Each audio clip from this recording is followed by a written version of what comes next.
Hello. Thank you and welcome to today's Search Engine Journal webinar. Hope you're having a great day. Thrilled to have you here with us. I'm joined by the Chat Meter team. We have Cynthia Sainer, President of Go-to-Market Strategy at Chat Meter, and Morrissey Balam. Oh, Morrissey, we do it for me. What's your last name? Not a problem at all. It's balsamitis. I know it's a tricky one. It was a good attempt. We got it at the end, though. Gorgeous. And Morrissey is a senior product manager at Chat Meter. So Cynthia, Morrissey, thank you so much for joining us here today. Thank you. Thanks for having us. Really excited. So are we, and I know that our attendees are as well. So we're here to talk about Google algorithm changes and AI changes that agencies and brands need to know, especially as you're rounding out this year and headed into 2024. So I can't believe we're talking about 2024, but here we are. So with that, my name is Heather. I'm going to be your moderator here today. If it's your first Search Engine Journal webinar, use hashtag SEJ webinars to share any cool tidbits from today's learning on social. If you experience any technical difficulties, we have Jonathan in the background who's here to help you out. So use that chat box and let us know. We also have closed captioning. It's the little CC in the top right of your screen, and just give that a click. And if you have any questions for Morrissey and Cynthia today, leave them in the chat or in the Q&A tab. In the Q&A tab, you'll see that there's a function to give it a little thumbs up. So if you see a question that you like, give it the thumbs up. It'll tell us that it's important to you, and we will try to front load those once we get to the Q&A section at the end of the presentation. And let's see, there is a few resources that Chat Meter has shared. You're going to find those in the handouts tab. And we have a couple polls for you, so excited about that. After the webinar, if you can stick around for a short survey, it's just a couple questions to gauge how today's webinar went and how we can make them more useful for you. And lastly, you will absolutely receive today's recording. You'll get the slides and any links to resources. So watch your inbox for that. And with that, that's enough. So I'm going to turn it over to Cynthia and Morrissey, who have joined us today, and I'll be back at the Q&A. Thanks, Heather. Appreciate it.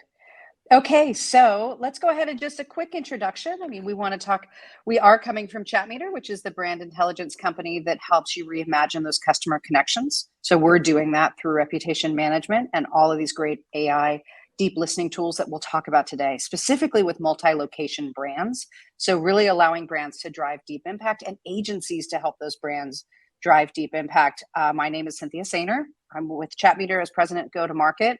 My bio is there, you can read it, but I joked with Morrissey. I said, I feel like this is sort of the classics and then the next generation of where things are going with SEO. So I think I'm representing the classics, Morrissey, with that 25 years reference piece.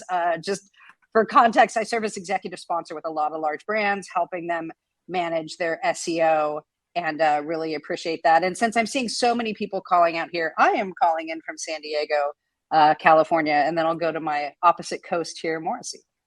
Cynthia, thanks so much for that introduction. As we've alluded to, I'm Morrissey, one of the senior product managers here at Chat Meter, primarily focused on our AI and insight strategy. Spent a lot of my career working with cutting edge technology, and AI is kind of that new slice when it comes to generative AI in the puzzle pieces of our ecosystem here. So really fortunate and excited to be here today. And hopefully we will have some engaging content here for you today as AI relates to some of the topics. Great. All right. Well, let's go ahead and get started. This is what we're going to be covering today. We're going to do the top 5 challenges we're seeing and really helping brands and agencies talk about SEO, local SEO, SERP, and then what are some of the strategies that you can do to approach those. So I'm going to start with the first few here. The first is, your first challenge is that you have to absolutely be sure that you are understanding the Google search factors. I realize that's obvious for this audience coming in from SEJ, obviously, but it still goes back to the basics. This continuous and constant pursuit of excellence of SEO has to be both understood and embraced inside an organization, or if you're representing a brand, embraced inside of your team, because it is constant and never stopping. It's always changing. So you have to have that appreciation for the fact that what was relevant 2 months ago is not relevant today. You have to always be looking at your different ranking factors, monitoring that, and doing continuous discovery and recognizing it from the different perspectives of the customers and audiences that you prioritize and are trying to reach. And so, how do you do that? First off, continuous discovery out in the market space and having that commitment to change inside the organization. If you are not discussing this as an ongoing hygiene and maintenance inside the organization, you should. This should be something that you are prioritizing as always taking those factors into account and using the tools appropriate to monitor that. ChatMeter monitors some of those. There are other great tools out there. SEJ is a great resource to look for those. But the idea is you have to understand what your authority is and how you're positioning your brand out in the space to be found and searched. And so that commitment to change inside an organization is key. That continuous discovery within your marketing team and within your brand teams to go out and continuously look for good content and understand what your readers or your audience or your customers are looking for and delivering upon that. So, which goes to the last of those 4 bullets, which is EEAT. If that's not a familiar phrase for you, it is experience, expertise, authenticity, and trustworthiness. And those are critical when prioritizing anything when coming into search. Live these, own these, look at these on a continuous basis on how you are applying to these rules, because Google openly suggests this is directional. And there's lots of great articles that you'll find to remind you of the latest tactics and trends on what you need to be doing related to those. I mean, first off, your site has to be easy to navigate, accurate content, organized, updated regularly. Like, this is what I mean by hygiene, right? The basic details that establish that trustworthy reliability of content and materials. And so staying on top of that and continuously pushing that forward. But with that, then also you're looking at, from going from just that trustworthy is about having the authority to deliver that content, right? So making sure that you are presenting things in your brand, expertise about your products, expertise about your service area, your clients' products, et cetera, that demonstrate your authenticity and authority to that material. And so that's what I mean by constant discovery and constant sharing of information.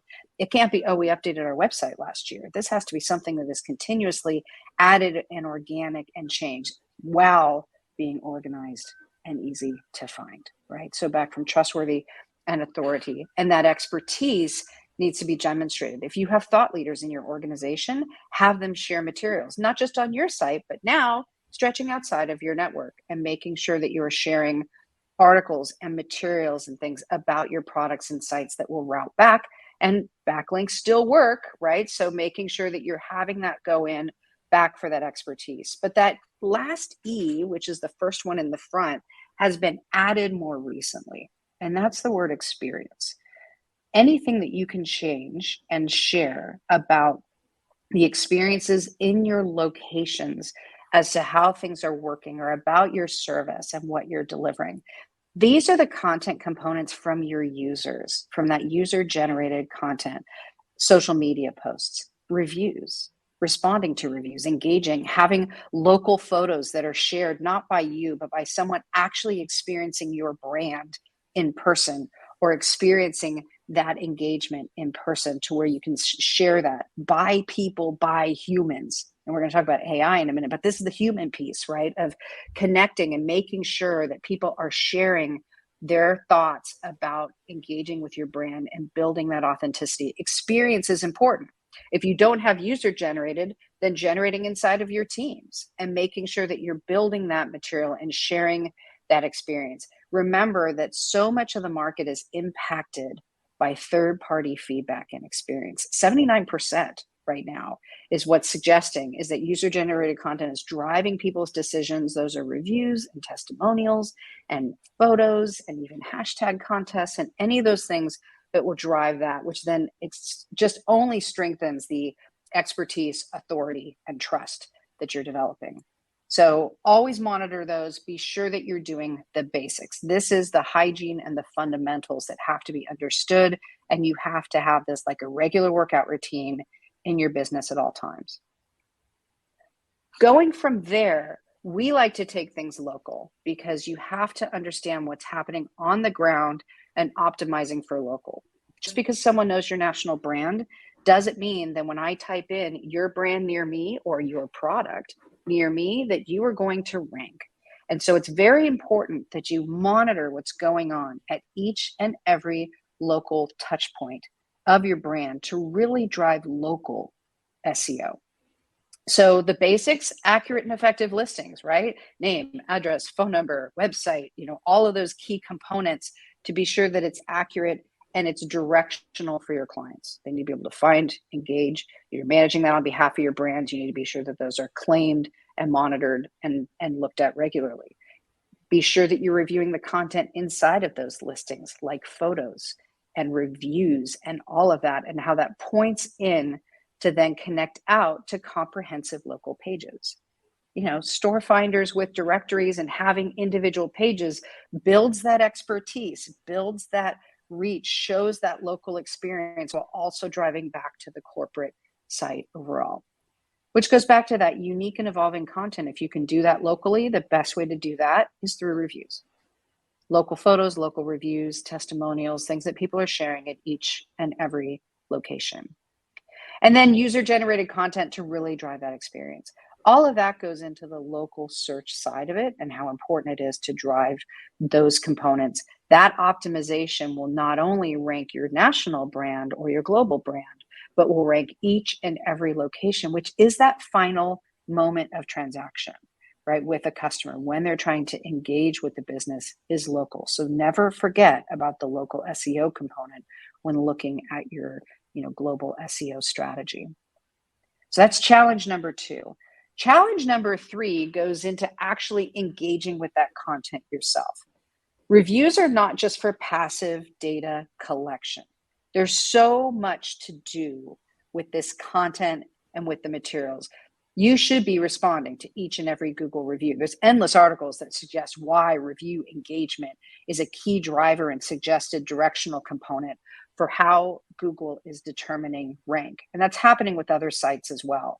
But responding to each and every Google review and engaging with them is key. No, not just the 5 stars, the 1 stars. Believe it or not, consumers will change those 1 stars to 3 and 5 stars if you engage in a timely manner. We're seeing on our own data in one day, if you can have a system in place to respond to those reviews, I think the stat, Morrissey, is like 75% of people are willing to change and update their review, whether it is, now giving more detail or whether it is actually changing the star rating or deleting it. But those things all determine your rank. And so responding to those reviews is key. It also, by the way, is the voice of your customer. So knowing what's happening is a good way to actually drive a healthy, growing business also, which is just good practice as a business. But it actually has direct connection to how your local businesses rank. And so that's so important. You can then get more creative with unique and tailored responses, but that's where I think, Morrissey, I'm going to hand it over to you because I already see that word AI, and that's where I'm like, I'm going to let you take the wheel on this one and talk a little bit further. No, perfect. Thank you for the handoff there, Cynthia. I promise we didn't plan it, or maybe we did, whatever is the most convenient there. But yeah, Cynthia, what you're talking about is 100% important here, right? That response to every single review is absolutely paramount. Both the negative reviews, the positive reviews, the neutral reviews. We find the unique challenge there when it comes to responding to all of these reviews, and that's the human capital required in order to respond to these. No matter how large your brand is, you're going to be getting an influx of reviews, and you could have a dedicated team to do that, a particular individual. But when we start talking about thousands of reviews per day, or even hundreds or even tens, it becomes very challenging to actually engage with every single review. There is an easy solution that some people do, but it's not the optimal one. You could create a generic response, such as thank you for the feedback, copy and paste that for every single response. It's not the most effective though. Imagine this, if you're a customer, you walked into a restaurant, you had a particularly negative experience. If you leave a detailed review, you went out of your way, you exerted effort to detail exactly what happened in your business, and somebody responds with, thank you for your feedback. That's probably going to make you even more upset based on your experience because you don't feel heard, you don't feel acknowledged. And that's what's so important about responding to these reviews, is to acknowledge your customers. So if we don't want to go with just a broad sweeping copy and paste, The other option is, well, you could read the entire review, and then reading the review, tailoring the response to the content of review is a potential option as well. But you can envision with thousands of reviews, hundreds of reviews, tens of reviews, this takes anywhere from 2 to 3 minutes per review, a little bit more if you want to get even more crafty. That's where the power of AI really comes in, and specifically generative AI and large language models. These models are particularly apt at analyzing text and then generating new text based on that previous text. So you can envision, and something we do here at ChatMeter is we leverage a large language model to analyze the review text and then create automatically a response that specifically hones in on what the detail of the review was. This is incredibly important so people feel acknowledged on that negative side, but on the positive side as well. Again, if you're at a location and someone calls out a specific employee who had a really tremendous experience, you want to make sure that that person is getting the props in your response to the review.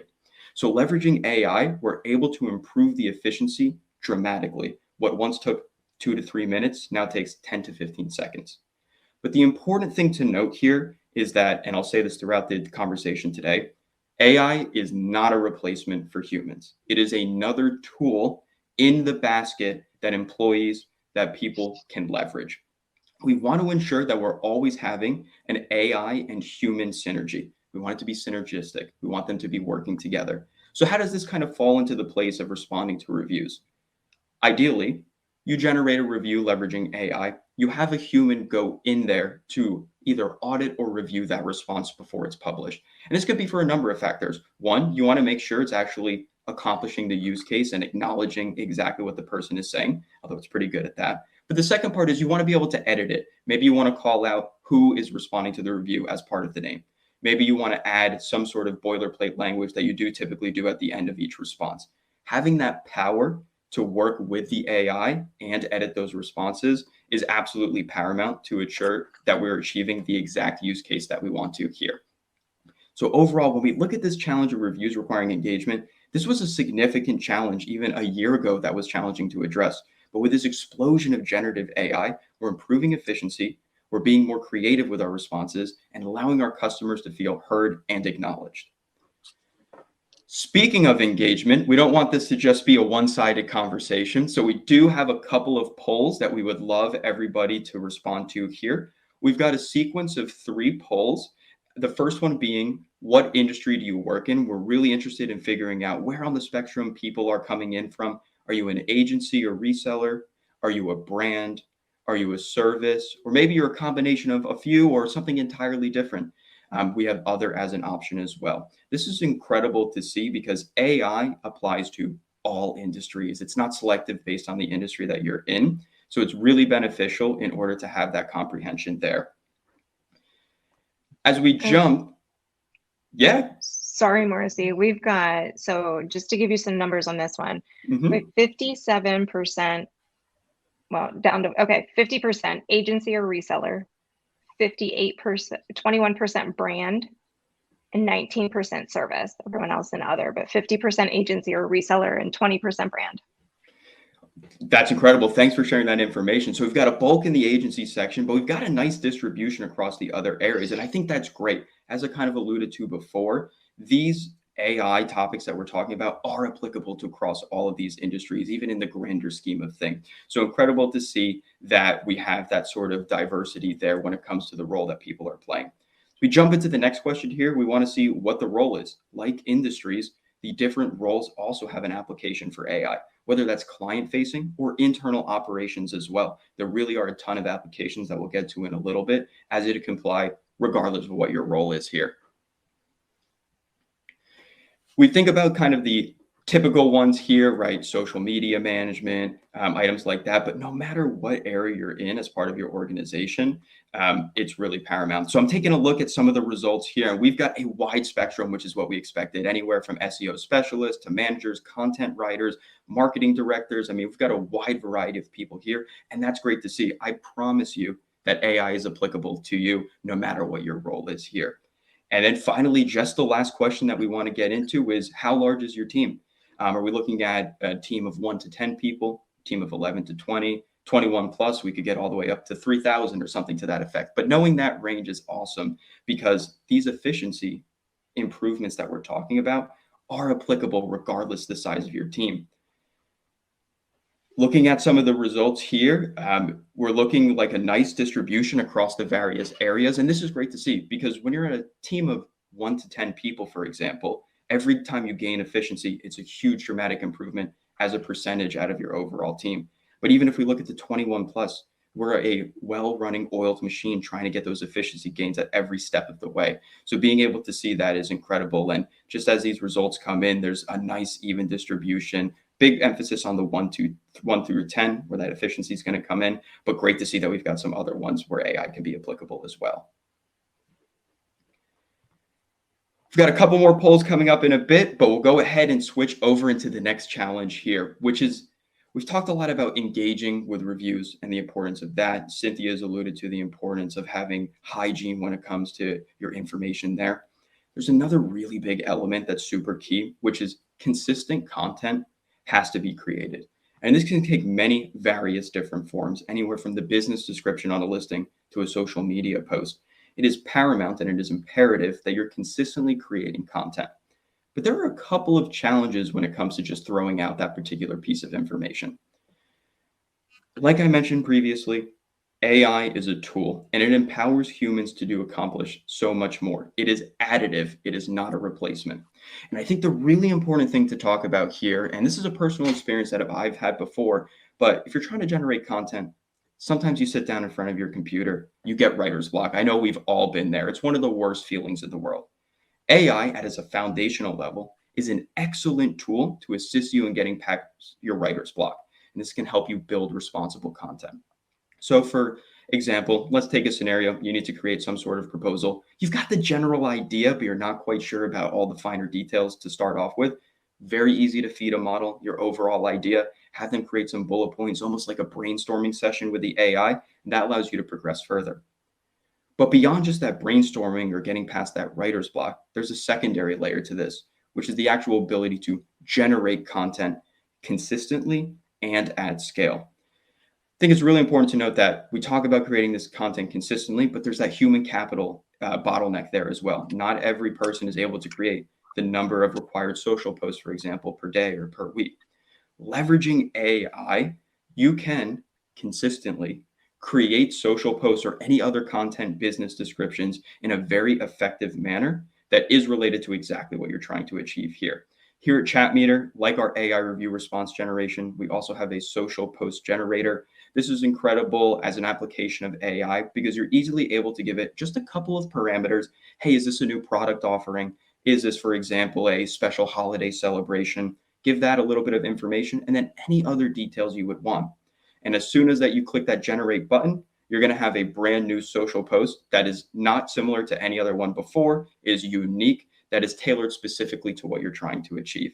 But again, the importance here, a human comes in, they review that social post. Maybe they want to remove some hashtags, add some hashtags, get rid of emojis, add emojis to get festive, 4th of July, fireworks. We want to make sure that there's always a human in the process in order to make sure we're achieving our goals by leveraging AI. The second piece, though, we've talked about brainstorming as it relates to AI. We've talked about overall generation as it relates to AI. But there's one other step when we're talking about content here, which is the ability to audit content that's created. So imagine the scenario I've kind of been talking about. You've got a team of 10 different people all writing various content. Let's use social media again as an example here. As humans, we have our own inclinations. We have our own writing style. We have our own tone of voice, the words that we use. And this is great when we're trying to get really creative and create variations across different forms of media. But the challenge becomes, as a company or as the clients of another company, you spend a lot of resources and effort on establishing a very specific brand voice, brand image, positioning, and tonality. So the challenge becomes, how do we ensure that that brand voice is consistently conveyed across these various people creating social posts, for example? This is, again, where AI can come in. Very easily, you're able to feed an AI some examples of what your brand voice looks like, allowing you to be able to run either previously created content, newly created content as an audit to ensure that we're matching the brand voice that we're trying to achieve, to ensure that we are consistently communicating across all relevant channels.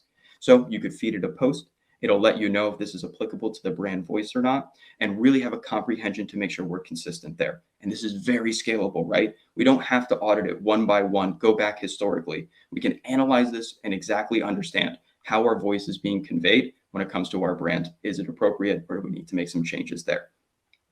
One final piece on this, though, is we can now combine these disparate concepts I talked about, right? Getting past writer's block, auditing, generating. If we want to create something that's a consistent brand voice as a starting point, we can feed it the brand voice and generate the entire content from scratch. And then we can have the human go in and audit it. That's the beauty of it. It's multi-channel. There's a lot of flexibility in the way that you analyze this data, interact with it, and make adjustments. The final piece I want to hone in on here is, well, we've talked a lot about, well, why is consistent content having to be created on a regular basis? There's a number of reasons about that, but I think the most important one that I want to hone in on for today's conversation is the idea that we want to provide consistent brand reminders to our customers. Again, we've established a brand, spent a lot of resources on it. We want to have that consistent explanation of it. As a customer is engaging in the relevant purchasing journey, we want to ensure that we are top of mind for these customers at every step of the journey, right? That's at ChatMeter. That's for your clients' clients, ensuring that you're always top of mind. And that's challenging to do at a human level. But because we have AI, we can generate this content consistently in a scalable fashion and ensure that we are always top of mind at that purchasing process for every customer. And that can lead to higher conversion rates. That can lead to higher revenue. It's very paramount that we're always top of mind for them. Moving on from there, so we've chatted a little bit about content creation, and there's another layer to this now. We need to be optimizing in a regular interval, but it also needs to be scalable. We need to optimize both business operations, the customer's experience, and a number of other factors there. But the challenge is, as we become into a more data-driven world, we can't really go ahead and just say, we can make an educated guess on it, although educated guess can sometimes work. The challenge is, for accurate optimization to occur, to be scalable, it requires comprehensive data analysis. We talked about it a little bit previously. Google reviews, they're not just there for passive data collection, but they are an excellent source of data. Like Cynthia mentioned, this is your customer speaking to you very directly. It would be a shame not to comprehend that and analyze that. But in a world of various different channels, in a world with various different types of data, it becomes really complex to be able to understand all of this. We've got a combination of unstructured data, that's sort of free form text, that's structured data, 1 through 5 star rating. How do we, A, even comprehend all of this data, but then B, how do we mix all of these together to get the full 360-degree picture? This is where AI fits in perfectly. It's not just for generation, not just for auditing. It is incredibly powerful as it applies to data analysis. You are able to go over an incredibly large amount of data, previously not possible without tons of human capital, and analyze exactly how your business is performing well, where there are challenges, what's the overall conversation occurring there, all with the power of this generative AI. But there's a really important message and an important note when it comes to leveraging this type of AI, is that on 2 dimensions, there are different types of AI. There are different types of models as it applies to AI, and there are different forms of AI. Emphasizing on the models here for a second. There are a tremendous amount of AI models. There are more and more every single day. I mean, we are in an explosion of AI growth right now. But it is important that as you're deciding to introduce AI into your business or continuing to introduce AI to your business, we need to optimize our use of AI as well, not just for business operations. The point being that some of these models are incredibly successful at certain things versus other ones. We don't want to fit a circle into a square hole, for example, right? We don't want to force it to fit. There needs to be a level of analysis to understand, is this model really great at generating content? Is this model really great at processing images? Is this model really great at creating code for a developer, for example? Across all these various models, there are different applications. And then on that other dimension I'm talking about, there are different forms of AI. We focused a lot on generative AI. That's the big explosive growth we've seen this year. But I want to make sure that the older forms, and it's funny to even call it old, this is still a relatively new industry, but the older forms of AI are not forgotten. They still have their purpose as well. These are things like natural language processing, machine learning. there are still incredible applications of that, and we're still leveraging that in ChatMeter today as well. Depends on your use case. You want something more lightweight, more comprehensive? What exactly are you focusing on?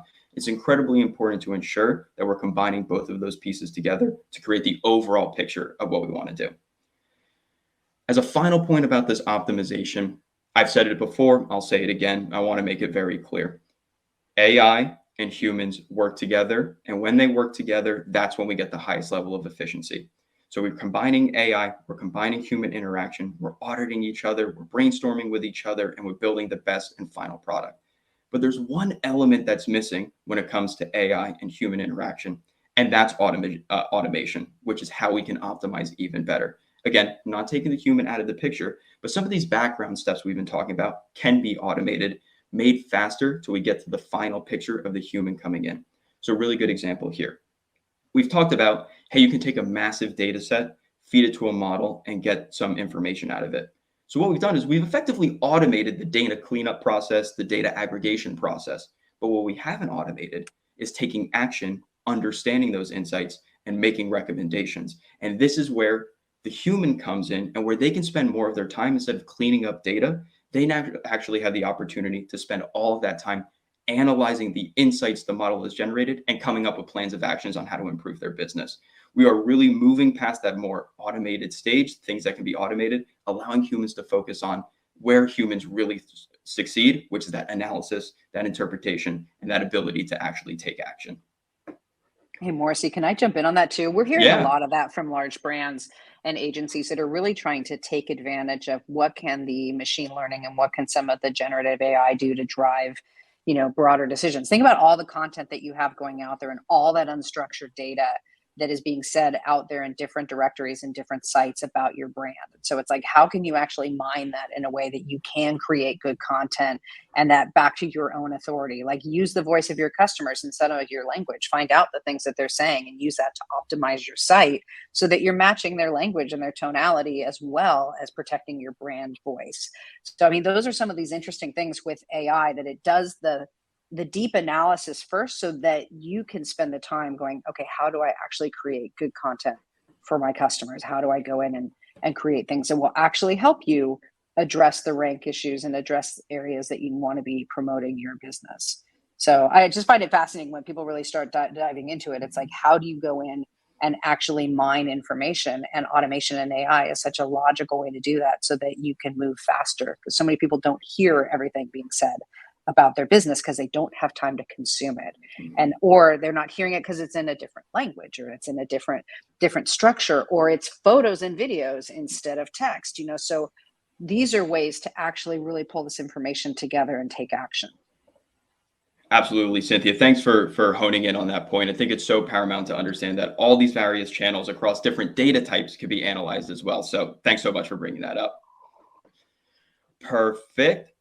So we want to go into one more section of polls, but just to kind of recap, right? We've gone through 5 challenges here. We've understood how AI is applicable to all of these items. We've understood how we can improve certain factors of the business based on AI. So given that, we want to get a little bit of understanding from the audience here about where everyone is sitting. So looking at the first question here, what is the current climate in your organization? Are you focusing on innovation, focusing on tightening budgets? Be paramount to understand, and we can discuss how AI is applicable to either one of those options potentially. If we look towards the future, right, these things are going to change what your current climate is. It is going to evolve over time. So noting the importance of AI, both when focusing on innovation or tightening budgets, is absolutely paramount. I think as we look here at some of the results, we're finding that it's actually 65% to 35%, which is closer than I expected, but that is good to see that there's kind of a broad spectrum here. But with focus on innovation coming out number 1. So obviously AI, huge in the innovation space, absolutely paramount to get involved in here. Competitors are doing it. You want to be a source where you're getting involved in AI as well. Kind of going on that, on a scale of 1 to 10, how much pressure is your business putting on you to integrate AI into your processes? I think this is really interesting. A lot of businesses are at various points in their AI journey. Some are just starting it out, which is perfectly fine. Some have been there for quite a while. So it's really interesting to see if there is a kind of macro environmental pressure for the business being put on in order to rapidly accelerate with this AI innovation here. Looking at some of these results, it's definitely a broad sweep across everything. We're seeing the majority kind of right around the 5 area, which I think is fair, right? We don't want to put an incredible amount of pressure on AI where people feel burned out about it without following some of the steps that we're going to talk about in our best practices in a second there. But there is a huge importance when it comes to AI, and it's good to see that that's being recognized to some degree. Moving on, we also want to talk about what are the technology gaps. So we've talked a lot about AI, but there's also business intelligence tools. There's also reputation management overall. I think it's really interesting to see where we are in that journey overall as it is applicable to AI and some of these disparate factors. There's a comprehensive package here that needs to be considered when we're trying to achieve the highest degree of success for our particular use case. And then just quickly taking a little bit of a look at the results. Again, pretty nice distribution. We're seeing about 37% focusing on AI. So thank you for coming. I think this is a great opportunity to understand a little bit more about AI. And overall, we've got the 45% at business intelligence tools. So I think that's really interesting because AI and business intelligence are having some overlap, but there is kind of a little bit of segmentation there. So interesting to note that we've got big emphasis on AI as well as business intelligence. Overall picture is the same, right? How do we comprehend this large amount of data that's coming in for us? And then just the next question here, would you like to learn more about ChatMeter? We just want to ensure that we are prioritizing those who are interested in hearing from ChatMeter. We want to deliver you all the information, all the relevant information about ChatMeter and have an engaging conversation about what the future could look like with you and ChatMeter. Before we wrap up and move to the questions and answers section, I just want to talk about this list that we compiled about best practices for AI success. So we've talked a lot about the functionality of AI. I think the question now is for those of you who haven't really started to implement AI or continuing on the journey, how do we handle this, right? It's a pretty massive issue and massive section of a focus on. So how do we actually implement this? So the first thing I want to emphasize is we need to train employees on the function and value of AI. And this is sort of linked to the second one, which is we need to make it clear that AI is not a replacement for humans. It's an additional tool in the toolbox. Again, I reiterated that throughout the presentation, and I think it's really important to keep saying that. The reason why it's important, though, to train employees on the function and value of AI is so they don't become as worried about being replaced by AI, right? We need to emphasize the fact that this is an opportunity to brainstorm. This is an opportunity for efficiency gains. This is an opportunity for more creative end products. And showing to employees that's the reason why we have AI there can allow them to feel a little bit more comfortable with leveraging AI. If we move on to the third one here, we talked about data analysis for optimizing your business. We also need to do the same thing to AI. So as you start to leverage AI, you want to quantify and measure your efficiency gains based on actually leveraging that tool. So having a really robust plan about, hey, we accomplished X in X amount of time before AI. We're now accomplishing it in this amount of time. Doing that comparing, contrasting to see and make sure, hey, this actually benefited us, or maybe this model isn't the right one for us. Let's try another one. Having that very specific quantitative data can help you in making the right decision for your company. Fourth one here, establish procedures for the use and approval of AI-driven content. This is both internally and client-facing. We've talked a lot about how we can reach out to clients and clients of clients about content and review response generation, but there's also applications internally outside of what we're talking about today, whether it's to improve the operations, inventory management. There's a lot of opportunities for AI. So you want to make sure that there's a clear pathway to how people can use AI, be approved to use AI, and make it transparent.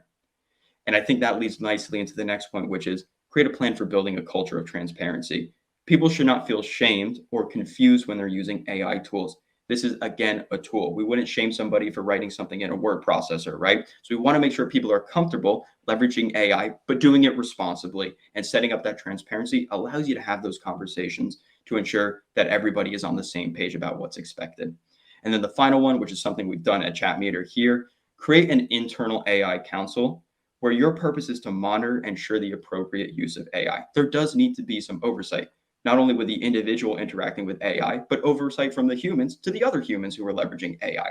And just forming that council where you can share expertise, share knowledge, trending things in the news is absolutely paramount to ensure that we're using AI responsibly and we're using AI correctly for the exact purposes that we want to achieve here.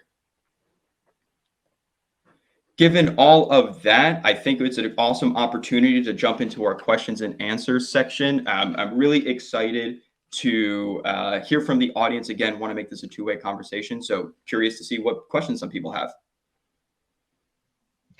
We have a lot of good questions, and that was great information. So really, thank you, Morrissey and Cynthia, for sharing that. So yeah, let's get to it. I saw a couple people, mentioning that we didn't talk, a ton about like algorithm changes. So I'm going to preface a couple of those questions first, and then we're going to get to some of the really good AI ones. So, can you talk? So Montana asks, can you talk about the importance of adding social links to the new social link field in Google business pages, and it will help? And will it help with Google's algorithm for ranking or conversions? Yes, we believe that it does. So that is something that taking advantage of these cross-reference components with the social content is definitely appropriate in this case. And so that goes back to the experience part, right? And I know that's an ever-evolving piece, is that fourth E of this, which came out late last year, but continues to evolve as we're seeing more and more relevance for that, and experts are saying that as they're monitoring, going, this is actually having more and more influence. So anything related to social links back, you should definitely be adding those into your local listings. Excellent. Thank you, Cynthia. Sorry, I'm just trying to get back to the Q&A tab. Okay. So we had a question from Brian. Is generative AI capable of analyzing your previous content without feeding it? For example, can you tell it to pull the content from your website and ensure the tone is on brand? Yeah, that's a great question. So this depends on which type of model you're using here. Some models have access to the open internet. Other models do not have access to the open internet. So whether you're leveraging a model that is open to the internet or not open to the internet, you do have the option of always copy and pasting the information into the prompt, for example. But if you're looking for real-time updates as it applies to information publicly available, I would recommend using a model that does have that full internet access. Okay. Sergios asks, reviews affect local rankings. Is there anything that affects Google Map rankings? So for that, I mean, it really does have to do with proximity to search. And then obviously those other things are also influencers, as what everything that I'm reading suggests that it's actually connected for both. But you definitely want to be sure that you have those listings as updated and accurate as possible, and then having engagement. So they do actually tie together everything that we're seeing on our engagement. Morris, do you have anything else to add on that? No, I think you honed in on that perfectly. Okay. Yeah, no, it's definitely something to consider 100%. Yeah, MapPack still is relevant to what it's pushing back on for the rest of it. And so Gil asks, I'm an online brand but service nationally. How do I make sure that I'm being found in other locations than the physical address? Yeah, that's a great question. And I think I saw several service questions in there too, right? Which is if I don't have a physical location for things and yet I have a service area, although that would be a regional delivery versus an online delivery. I mean, the best thing is to create some element of localized content, right? If you have anything that you can actually drive that would make people pull in locally for ranking, that would be relevant. So this is where sometimes leveraging AI to say, hey, I've got these key metros that I'm trying to target in. What kind of content can I create that would be relative to my product application in that area, or reviews from that region, right? Or content and social sharing to where you're trying to actually show engagement of your product in the wild in these regions. Any of that, if you can then localize that in content and optimize it for locations, that does help drive some of that. It's not a perfect system when you're dealing with an online product to try to localize it, but those are some of the tactics that we've seen major brands use that we're working with. Amanda asks, one concern about using AI for content generation at a private company is what the future of copyright and current security looks like. How can I be sure the content I create remains confidential as the AI industry changes, grows, collapses, etc.? Yeah, no, that's a really good question, and frankly, it's evolving, right? This is cutting edge technology. Things are changing on a daily basis. We've got a lot of implications about leveraging AI. However, you can safeguard yourself. One of the things is that if you use typically an API connection with some sort of model when you're leveraging that, ensure that they're not training on the data that you're feeding to it. Some models do, other models don't. Again, the importance of deciding which model to use. The second item, when it comes to copyright and that sort of information, currently it's very evolving, right? We're going to see regulations, we're going to see conversations about that, as does happen with any type of new technology that comes in here. So my recommendation is, as we form that sort of AI council as one of our best practices, becoming aware of what is changing in the overall macro system as relates to AI is the best way to safeguard yourself. Yeah, and if you're a compliant industry, you need to be monitoring that continuously, right? Again, to that council piece of being sure that you're looking at that continuously. You know, Morrissey, I get amused when I hear sometimes people saying, "Oh, I've used this to generate content," and yet they haven't gone in to see the time frame of which the data they're sourcing is from, right? Know your model and know the sources that you're leaning on as well. If you're creating content off of something that's several years old, you're going to get content that is based off of insights that are several years old, right? This is where we stress back to the human element for this, for any types of materials that you want to be creating. Great, thank you for that. So looking through some of the comments, I do see, and I just want to call out, it feels like the title was maybe a little clickbaity, but I just want to say, SEJ here is responsible for those titles. So, we do our best to try to make sure that they're, really spot on. And if you feel like we missed the mark a little bit, biggest apologies. Fill out the survey, let us know, and we'll take these comments and make sure that, we're assessing. So just want to make sure that you all know that those are here. Those come from the SEJ team. So we will assess those a little better next time. All right. So but we will stress, as far as when it comes to looking at the algorithms, boy, take that experience component very seriously. And so looking at ways that you can leverage this insight, ways that you can drive more experience, that is back to the algorithm piece. I'm a huge fan of SEJ, so I get it, and the feedback's valid. But like, this goes back to mining your information and content and then leveraging it in an appropriate way. We work with a wide variety of industries. The thematics and the materials that come out of each industry is a little bit different. Know your customers, listen to that, get that user generated content engaged, make sure that all the connections are working, do the fundamentals, and then leverage AI to make it work faster and automate in certain parts so that you have time. Most of the teams are 1 to 10, right? So you don't have time to do it all and do all the deep listening. Use these tools that will help you drive higher rank. That's what we focus on at Chatmeter. Absolutely. And I think that's a great segue into this question from Emma. Any tips on emphasizing experience in the new EEAT edition for Google purposes with AI's help? It seems like it might be more specific to the company or business, but would love to hear how AI can help with this. Yeah, absolutely. I can jump in here. I think when we ask, can AI do this? How does AI apply to something like this? It's really important to consider the fact that AI is so open in what it is capable of doing.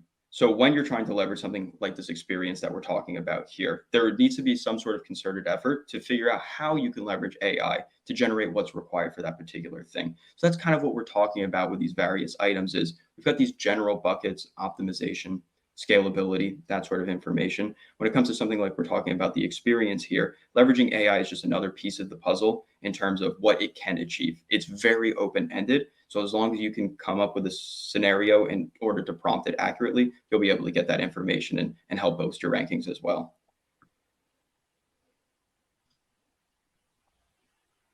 Again, the delay on the mute button. I see a question on here too, if I can jump in, about tracked Absolutely. phone numbers and local SEO, just because that's one that we get all the time, and there's kind of a standard answer on that one. I mean, Google and Facebook do it. Apple and Yelp. Apple does not. Yelp, I think, is paid. So it all depends, is the local search answer to that, but they can be accepted. And so it doesn't impact your local SEO as far as what we're seeing, because we have a lot of multifamily clients that use tracked phone lines. So it is possible. Don't try it on Apple, and you're going to have to pay for it if you're using it on Yelp. But for Google, it has been effective. It doesn't appear to be changing their rank. So, and yet it drives so much other value with tracked phones. Thank you for grabbing that. That was actually Sure. on the top list too. Thanks, Cynthia. All right. So Shay asks, how could I use AI to create hyper-local content with many clients nationwide? Finding unique topics for their specific area tends to be difficult. Yeah, that's a great question and a perfect application of AI. It all starts with that foundation of having the appropriate data collected from those resources, right? From that hyperlocal market, you need to have that foundation of data you're collecting. A couple of ways you can do that. You can leverage a platform to collect that data, whether it be from reviews, so on and so forth, or leverage a model that has access to the overall complete internet and specifically focus on those hyperlocal markets and have the AI generate either at a foundational level, some areas how you can create content, at a generative level, the actual content itself, have the human come in who might be a little bit more familiar with it and refine it. But it is an excellent starting point that can be leveraged at scale as long as you have that initial source of data. So there's a lot of really good questions coming in. So Florian asks, what 1 to 3 things should a business do first to transition from a non-AI to an AI-enabled business, considering there's over 500 tools available, 300 plus chat GPT plugins? Somebody was asking, like, we had questions from Amanda and Michael asking, how do you pick, the more trusted and safer ones? So yeah, what's your advice there? If I can go from the business side, and then Morrissey, I'll let you do the technical side part. But from the business side, look, it always comes back to what is the biggest pain points and what's the biggest opportunity inside the organization. And so you have to assess the team you have and the time and the talent and the skills that they have currently. So looking to that to prioritize what things maybe are either causing pain, perhaps lack of visibility with customers, lack of engagement, lack of responding to reviews are really obvious ones, rank impacts, et cetera. If those are things that you're saying is a pain point or an opportunity to leverage certain things that you need the time free, then you can prioritize what you would focus on to then look at certain tools. Morrissey, do you have a few favorites that you'd want to call out as ones that are the easiest things to start with? Yeah, I think something really important to note is there's a concept of open source models and closed source models. And what you're going to typically find as a really good entry point to AI is talk about and use some of those closed source models, some of the big names that are out there. That's a really good starting place. What I want to make sure, though, is that people don't have a sense of paralysis with all of the options available. Starting with any AI tool is better than no AI tool. When we're talking about high scale optimization, that's where we can really emphasize and focus on, hey, I need to use this model because it gives me 5% more efficiency. But just getting started, there's some big names out there, those closed source models. It's totally acceptable to start with something like that. Yeah, and just to throw in there, I mean, how we've gotten started here at SEJ is we built a staff-only committee that is responsible for bringing their pain points to the table and the challenges that they're experiencing. And then the small committee takes those challenges and goes and finds tools that might be appropriate in helping them. So, we've done it kind of, from the staff side. All right, let's see. What other questions do we have? So Bradley asks, how can we use AI for ad copy and optimization? How do we ensure legal compliance when all customer-facing content must adhere to fair housing or credit categories? Yeah, that's a really excellent question. So in a scenario where you're in an industry that has particularly strict regulations, it is imperative to have that human element there. In this scenario, you wouldn't want to generate something by AI, rely on it 100% and push it out there. You can refine what the output is going to be by feeding it some of those regulations, and that'll help improve the content. But for really regulated industries where there's specific regulations, you can feed it as much information as possible with those initial regulations. It will conform the text to that, but you need to have the standard typical processes in place for whatever your business goes through to ensure that you're complying with those regulations. That's absolutely paramount. But then you're spending time focusing on the compliance and the adoption and some of that, right? So you can take content and have it created to get you started, but then you absolutely need that human element. Again, it's back to if you can save 10% time by getting started, and then you still have to add in the compliance and the regulation that way. Sometimes It's just better than a white sheet of paper, right? Like than to get you started on this, or mining the information. I want to stress that one of my favorite uses of AI isn't about content creation, but it's about content analysis. And so sentiment analysis of pulling out broad themes of business and what are people loving and not liking about our experience locally allows you to drive content to either address the negative or grow the positive. Those are great ways to leverage AI that technically you're still the original author of the work. But you've used this to now analyze the data first. Perfect. Let's see. I think we probably have time for one more question. So this one from Michael. What is your take on AI receiving both positive and negative reviews on local and the national level? I think that's a great question. I'm envisioning this is more about the perception of AI, both positively and negatively. My assumption. Yeah, I think that's perfectly fair. With every single new advancement in technology, you're going to have people who are immediately pro it and people who are immediately against it. And both concerns are valid. I think the challenge, though, when it relates to AI is that people think this is something way more magical, way more unique. It's just another technological advancement. The output of what it's able to create is incredible. It's like building the internet. But it's not like this is something that isn't existing along the typical process of technological advancement. We are very, very, very much at the early stage of generative AI. It is only going to get better each day. I like to say each day we're at the worst point for AI and the best point for AI because it's evolving so quickly. So for those who are positive about it, I'm glad people are leveraging a new tool. For people who are a little bit negative about it, informing yourself is the best way to make your conclusions, like those who have attended the webinar today. Get a comprehension of what exactly it is and continue to evaluate your decisions there. Well, I love some of our own dev team is sort of laughing, going, we've been doing AI for a very long time. We just didn't have a cool name to call it, right? Machine learning and the overall adaptation of content and materials has been going on. It's just really key that you keep, I think the political side of this, or the more, even for lack of a better word, morality side of this, right, is making sure that this isn't something that you stop having a relationship with your customers because you allow the computers to do the work, right? You know, I recall talking to a client, they have literally jump over the counter service as sort of their mindset. And it's like, well, okay, a computer cannot do that, right? But it could help you analyze information so that your team is still available to jump over the counter and help to do these things, because there's so much content to process, so many other things. And so, you know, proceed with thought-provoking applications that are relevant to your business. Perfect. I think that's a great closing. So Cynthia Morrissey, I want to thank you so much for being here. I love Elena's question. She asks if AI can summarize this webinar for us. And you know what, Elena, we actually do use those on the recaps a little bit, but we bring that human element, you know, into it. You know, it's good for outlines, but I don't think it's going to give you that human interaction you're looking for, right? So with that, Cynthia Morrissey, let the people know where they can find you.